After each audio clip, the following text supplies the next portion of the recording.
Hello, my name is Rachel Dorn, and today I'll be talking about Think Aloud testing. I decided to focus on this method because I used it during both of the testing projects with the 370 students. I also found that it allowed for a lot of adaptability. If one of my team's questions didn't quite hit home with the user, I was still able to produce something useful by asking them follow-up questions. An example would be that they didn't see a function on the app required for them to complete a given task, and I asked them how they thought they would complete it to receive user expectations for the interface, therefore giving unique user insight, which is extremely valuable. So what is Think Aloud testing? According to the Nielsen-Norman group, they say that in a Think Aloud test, you would task test participants to use the system while continuously thinking out loud. That is, simply verbalizing their thoughts as they move through the user interface. They also say that to run a basic Think Aloud usability study, you only need to do 3 things. First, recruit representative users. Second, give them representative tasks to perform. And third, shut up and let the users do the talking.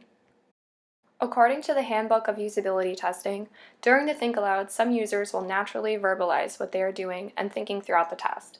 This, coined as the verbal protocol, is the most ideal user commentary, but it isn't natural for everyone.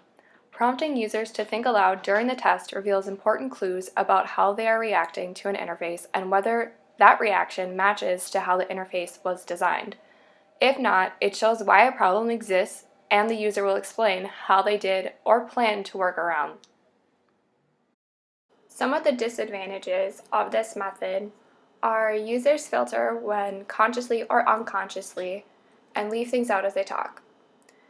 Thinking aloud helps users think through decision problems and develop solutions, but this isn't necessarily what they would do in real life. And thinking aloud slows down performance, so you shouldn't use this method if you are measuring the time on tasks. So to explain some of the significance throughout history that this method holds, I have a quote from Jacob Nielsen. He says, "Thinking aloud may be the single most valuable usability engineering method." He also says that Think Aloud has remained number 1 in all of the usability methods, and that this fact is a good indication for the longevity of usability methods in the past 19 years. So how did it become number 1? Watching a usability test can appear and sound like a therapy session, which according to Jeff Sorrow's Origins and Evolution of Thinking Aloud isn't a coincidence. Picture that image of a patient lying down on Sigmund Freud's couch, revealing repressed feelings. Freud's belief of accessing the unconscious mind while conscious formed the practice of psychoanalysis and talk therapy. In Freud's free association, patients let their thoughts flow freely without filters. The concept was to share them aloud as they popped into their mind. His goal was to gain insight into the unconscious processes, similar to what users are asked to do during a Think Aloud protocol while interacting with an interface. 10 years later, psychology evolved with time, and so did the theory and practice of thinking aloud. William Wundt founded the first psychology lab and used a method called introspection. He had patients verbalize not just their thoughts, but also their sensations. An example that Jeff Sorrow states in the article was, people could look at a daisy and articulate it as round, with silky petals, 5 leaves on each stem, white petals, and yellow in the center.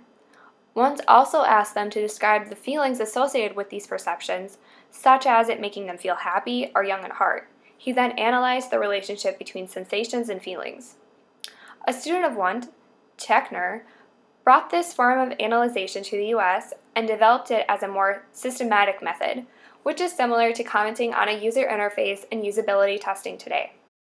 In 1940 through the 1960s, Carl Dunker was a Jesuit psychologist who had participants think aloud as they solved problems, allowing their actions to become verbal, a kind of think aloud methodology. He is also the creator of the famous candle problem linked below, in which the verbalization of thoughts were considered different from introspection because users were asked to focus on the problem and verbalize their thoughts instead of analyzing them. Those that thought aloud had better results at solving this problem, which suggested that merely asking people to think aloud changes their behavior. All of this caused interest to grow in providing data about the internal thought processes. In 1977, the Think Aloud protocol suffered more criticism. In their book, Telling More Than We Can Know, Verbal Reports on Mental Processes, Nisbet and Wilson argued against thinking aloud because they believed that participants didn't have conscious access to high-level cognitive processes that regulate how stimuli affect responses. The example that Sorrow gives is to think of what you had for breakfast this morning.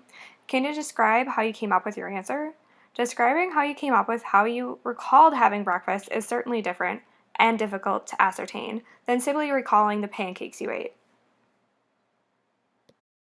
Responding to Nesbitt and Wilson's critiques, Erickson and Simon wrote the book Protocol Analysis, Verbal Reports as Data, in which they argue certain types of verbal expression were accurate, just not the types used by Nisbet and Wilson. Also, that while there are certainly limitations to how far thinking aloud can take us, that doesn't mean that it isn't a useful tool. They also broke thinking aloud into 3 levels. Level 1, direct articulation of information stored in a language. Level 2, articulation or verbal receiving of not proportional information without additional processing.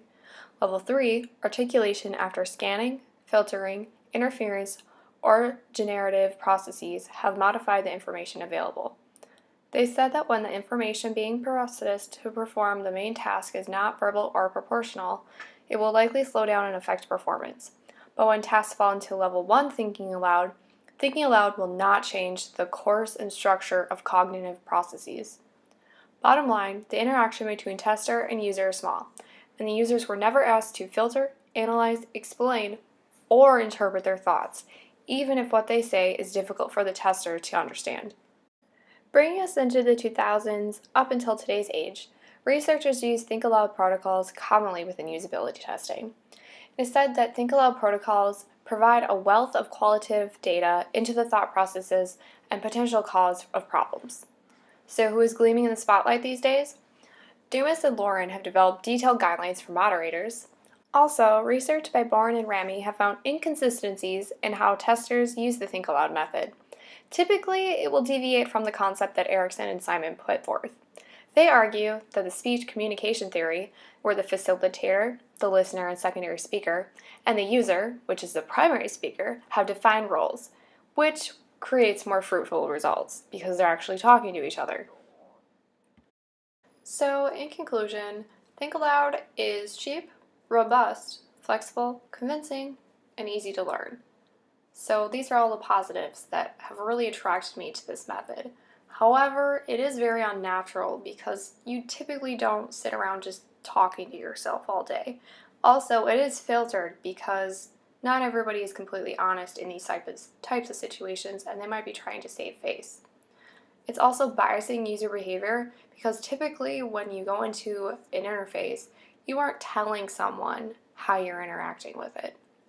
However, this protocol has been in the making for a long time, dating all the way back to 1890, and now today in 2018. Many people have honed and polished it into what it is now, so it makes me put a lot more stock into this method. I have found that while testing users during this class for the 370 students, I've continuously tried to get into my users' thought process.